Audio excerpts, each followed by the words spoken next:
Aizvadītajā nedēļas nogalē jau 22. reizi norisinājās Latvijas novadu siera diena. Šoreiz par norises vietu tika izvēlēta Jelgava. Kā ierasts pasākumā vienkopis pulcējās Latvijas piena pārstrādes un siera ražotāji. Eksperti atzīst, šobrīd siera nozarei ir izaicinājumi pilns laiks. Ir jāturpina iekarot jauni eksporta tirgi, bet pašu mājās jākonkurē ar importa preci veikalu plauktos. Turpina Ilze Daukantas-Terģe.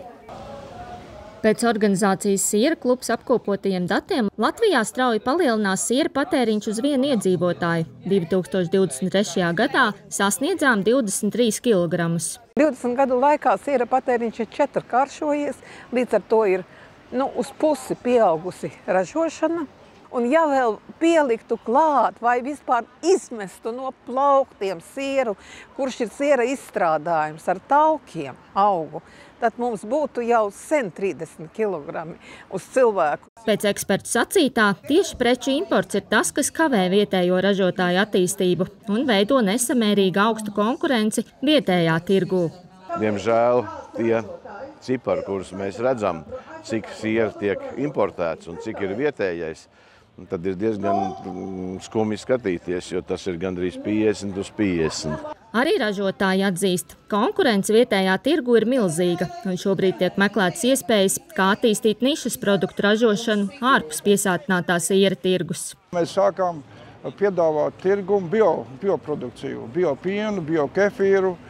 Tas sevi saistās ar to, ka šo biopienu, biokefīru pieprasās skolas un slimnīcas un citas, tādas iestādes, kur svarīgi ir būt kvalitātei.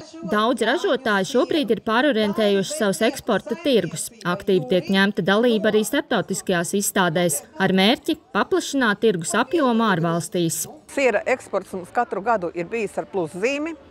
Un mēs priecājamies, ja imports ir ar mīnuszīmi. Pašlaik pirmajā pusgadā varbūt tik spoži šie cipariņi nav, bet līdz gada beigām, es domāju, tā pluszīme tomēr atnāks. Šobrīd lielākais izaicinājums ražotājiem ir arī darba spēka trūkums. Nozarei straujiem soļiem ienāk tehnoloģijas, lai mazinātu roku darbu. Jaunieši nemaz tā neraujas uz šo nozari. Agri ir jāceļas, tas ir smags darbs. Ļoti svarīgs uzdevums ir paplašināt ražošanu, bet tas ir viss uz inovācijām, viss uz jaunām tehnoloģijām.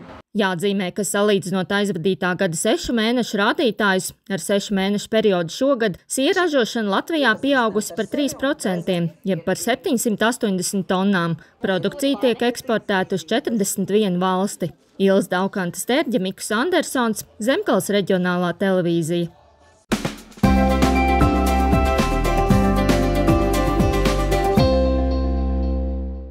Jau 11. gadu Zantē notiek Kurzemes bezceļu festivāls, kurā dalībniekiem ir iespēja piedalīties dažādu kvadriciklu un auto bezceļu braucienos. Šogad pasākums bija ar īpašu mērķi – saziedot naudu jaunas mašīnas iegādēji Zantes brīvprātīgajiem ugunsdzēsējiem. Vai brīvprātīgie ugunsdzēsēji tiks pie jauna auto, devās noskaidrot Everita Muciniece.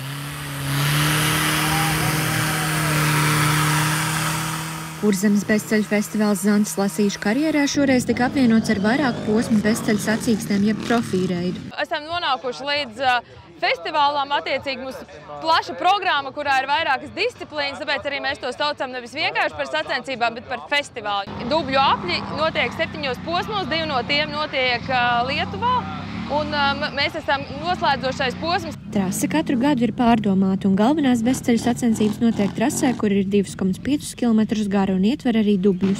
Mērķis nobraukt pēc iespējas vairāk un ātrākus apļus noteiktā laika posmā. Galvenais ir pabeigt sacensības un, protams, un būt pēc iespējas augstākā pozīcijā. Jā. Tieši apļos brauc 2. gadu, bet iepriekš es braucu sportā un izaicinājumā. Tā kā ir pāris gadi bijuši pa dubļiem. Šogad sacensības tika rīkotas ar īpašu mērķi. Pagājušajā gadā sociālajos tīklos izskanēja ziņa, ka Zantes brīvprātīgie ugunsdzēsēji palikuši bez mašīnas un lūdz ziedojumus jaunu spēkratu iegādē. Tāpēc festivāla gaitā tika vākti ziedojumi jaunas mašīnas atvešanai no Vācijas. Noteikti efektīvāk varēsim to pirmo triecienu sniegt, kas ir pats svarīgākais ugunsgrēka sākumā. Ja ne visu Tukuma rajonu, bet šīs puses reģionu mēs visu tagad varēsim apsakot un izbraukt uz izsaukumiem. Jo, ja mēs ar šo mašīnu varējām braukt maksimums 60 km/h, ja jauno 90. Šobrīd mašīna jau ir zantenieku īpašumā, bet pietrūka vēl apaļš 1000 eiro, lai to atgādātu mājās. Un savākt nepieciešamo summu tiešām izdevās.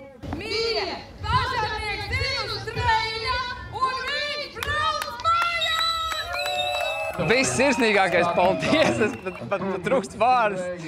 Ja tik daudz cilvēku šodien ziedojuši. Piedodiet.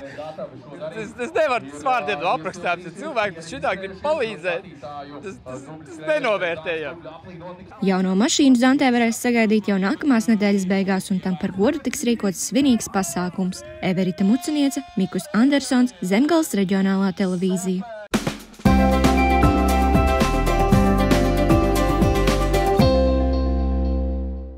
Beidzot pilnībā atjaunots Jaunpilspils jumts un dienvidu fasāde, kas nopietni cieta pērnā gada lielgraudu krusā. Tomēr pils restaurācija ir jāturpina, tāpēc jau 2. reizi sarīkots labdarības koncerts Jaunpilspils atbalstam. Turpina Everita Muciniece.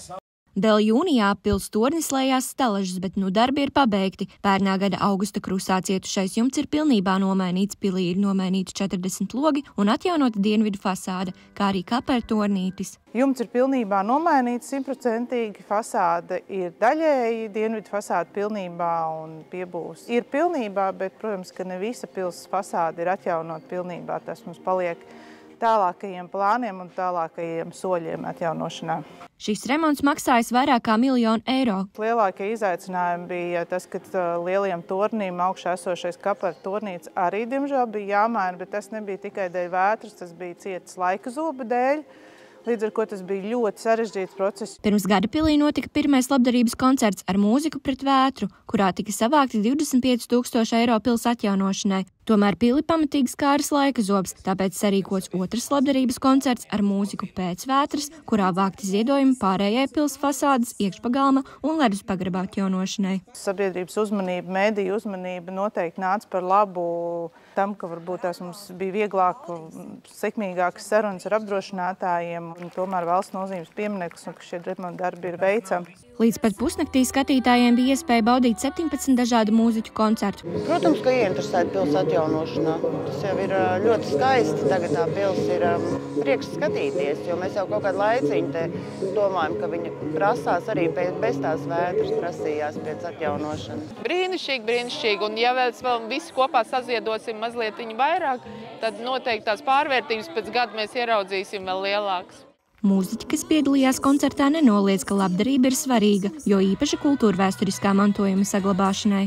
Es ļoti priecājos, ka šodien šeit var būt un atbalstīt ar savu mūziku, ar savu balsi šo te labdarības koncertu un būt daļa no tā, lai atjaunotu Jaunpils pili. Manuprāt, ir ļoti, ļoti svarīgi strādāt pie šīs kultūrvēsturiskā visa saglabāšanas, tāpēc, ka ārkārtīgi ātrā tempā tas zūd.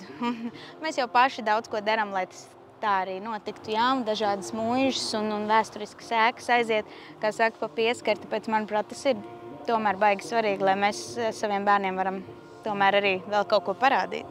Labdarības koncertu ar mūziku pēc vētras vakar apmeklē aptuveni 1500 cilvēku, un šobrīd ir saziedoti 5225 eiro, taču ziedošana pilī vēl turpinās. Everita Muciniece, Igors Štolts, Zemgales reģionālā televīzija.